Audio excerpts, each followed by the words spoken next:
আপনারা শুনছেন গল্প দাদুর আড্ডা।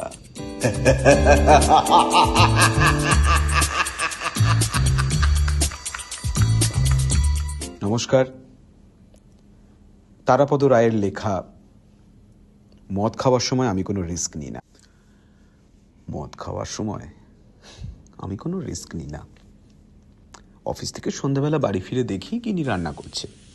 রান্নাঘর থেকে বাসনের আওয়াজ আসছে। আমি চুপি চুপি ঘরে ঢুকে পড়লাম। কালো রঙের আলমারি থেকে বোতল বার করলাম। নেতাজি ফটো ফ্রেম থেকে আমাকে দেখছেন, কিন্তু এখনো পর্যন্ত কেউ কিচ্ছুটি টের পায়নি, কারণ আমি কোনো রিস্ক নিই না। সিঙ্কের উপরের তাক থেকে গ্লাস বার করলাম আর টক করে এক পেগ গিলে ফেললাম। গ্লাস ধুয়ে ফের তা তাকের উপরে রেখে দিলাম। হ্যাঁ, বোতলটাও আলমারিতে রেখে দিলাম। নেতাজি মুচকি হাসলেন। রান্নাঘরে উঁকি দিলাম, গিন্নি দেখি আলু কাটছে। কেউ কিচ্ছু টের পায়নি, কারণ আমি কোনো রিস্ক নিই না। গিন্নিকে জিজ্ঞেস করলাম, সমীরের মেয়ের বিয়ের কিছু হলো? গিন্নি, না, মেয়েটার ভাগ্যটাই খারাপ, এখনো পাত্র দেখছে। আমি আবার ঘরে গেলাম। আলমারি খুলতে গিয়ে এবার একটু শব্দ হলো। তেমন কিছু নয় অবশ্যই, বোতল বের করার সময় অবশ্য কোনো আওয়াজ করিনি। সিঙ্কের উপরে তাক থেকে গ্লাস নিয়ে চট করে দুপেগ মেরে দিলাম। বোতল ধুয়ে সাবধানে সিঙ্কের মধ্যে রেখে দিলাম, আর গ্লাসটা আলমারিতে। এখনো পর্যন্ত কেউ কিছু আঁচ করতে পারেনি, কারণ আমি কোনো রিস্ক নিই না। বাইরে এসে গিন্নিকে, যাই হোক, সমীরের মেয়ের বয়সই বা কত? গিন্নি, কি বলছো? 30 বছর বয়স হলো, দেখতে আরো বুড়োটে লাগে। আমি ভুলেই গেছিলাম সমীরের মেয়ের বয়স 30। তা ঠিক। সুযোগ বুঝে ফের আলমারি থেকে আলু বার করলাম।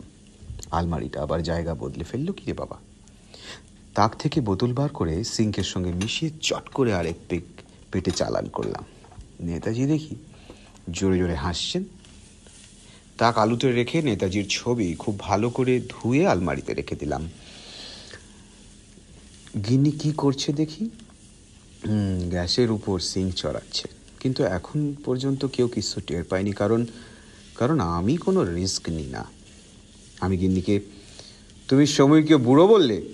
গিন্নি, বকবক করো না তো, বাইরে গিয়ে চুপ করে বসো, এখন তুমি কথা বলবে না।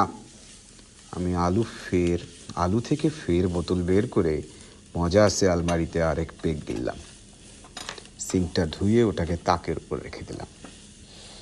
ফটো ফ্রেম থেকে গিন্নি তখনও হেসে চলেছে।